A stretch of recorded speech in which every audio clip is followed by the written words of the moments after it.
Hi everyone, my name's Amanda. I'm a cruise ship employment specialist. I worked on cruise ships for a decade and then went into cruise ship employment and recruitment services for another 6 years after that. Last year I started my own company called GetALifeAtSea.com, where now I help individuals such as yourself get paid to travel the world. Today we're going to be talking about essential items to have on your person as a crew member when you leave the ship to enjoy your port time off. So let's get into it.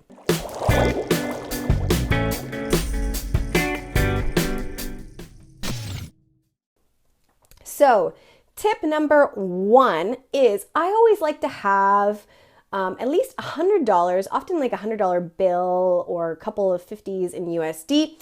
Hidden on my person when I'm off the ship in port. So what some people like to do is get a chapstick, for example, an empty chapstick, and put the money in there, and then you have it on your person or hide it in your shoe. It's just a backup emergency fund in case something were to happen, you were, mugged or whatever. It's very rare that occurs, but you want to make sure that you are able to get a taxi and get back to the ship should an emergency arise. So that's why I like to hide, 50 to 100 on my person. The second tip is to have, some people like to have a real wallet and a fake wallet with them as a crew member when they're off the ship. That way, again, if you happen to be mugged, again, depending on where you are, some places are safer than others. If you happen to get mugged, then if you have a fake wallet with some money in it, then you can give that to the person requesting it versus giving them your real wallet. So that's kind of a secondary tip. The third tip is to always have a credit card with you. Again, it's a very good idea to have this on your person in case there is an emergency and you need to, maybe you get injured when you're off in port and you get sent to a hospital. Again, the cruise line will completely cover those items for you medically, but sometimes you do need to have a credit card on you to kind of start the process. So that is always a good idea to have. So the other really, really, really important thing, guys, and I can't stress this enough, tip number 4, probably the most important tip I'm going to give to you, is as a crew member, make sure before you get off in port that you get the port agent contact details for that port before you get off the ship.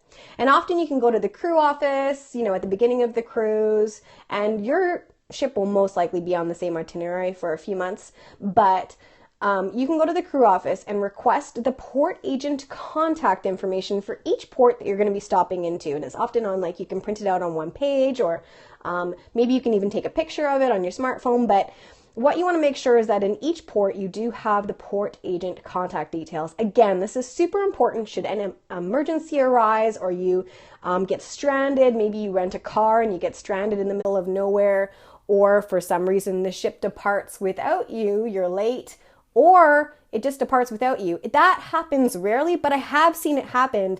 When I was in Queensland one time, we were docked as a crew member, and there was some confusion about when the tide was rising, and our ship had to leave earlier than anticipated because the tide was going out faster than the bridge anticipated.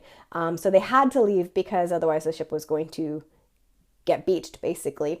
But there were about 200 or 300 guests that were left behind and about 100 or so crew that were left behind because everyone didn't think they needed to be back on the ship for another couple of hours. So the port agent was an amazing point of contact for all of those stranded individuals, so that that person organized buses to get them to the next port. Luckily, it was still in Australia, so the next port was just a few hours away by bus, so they were given accommodation and bus transfers and all that. So you want to make sure you have those contact details for the port agent in each port, so that, again, you never know. Just to be prepared for any emergency that happens, you want to make sure you have those details. So guys, those are my tips for essential items to have on your person when you're enjoying port and off the ship. If you do have any other questions, feel free to shoot me an email. You can go to the contact page on my website at getalifeatsea.com or email me at info@getalifeatsea.com. You can also check out my YouTube channel for great information and tips on how to apply and ship life and all that. Also, check me out on my other social media platforms like Facebook, Periscope, where I broadcast live, Twitter, Instagram, Google+, the whole shebang. I'm everywhere just under Get a Life at Sea. And if you haven't as of yet taken my free Are You Ready for a Life at Sea quiz, you can do that at getalifeatsea.com/cruise ship quiz. Thanks so much, guys, for watching, and I look forward to chatting with you soon.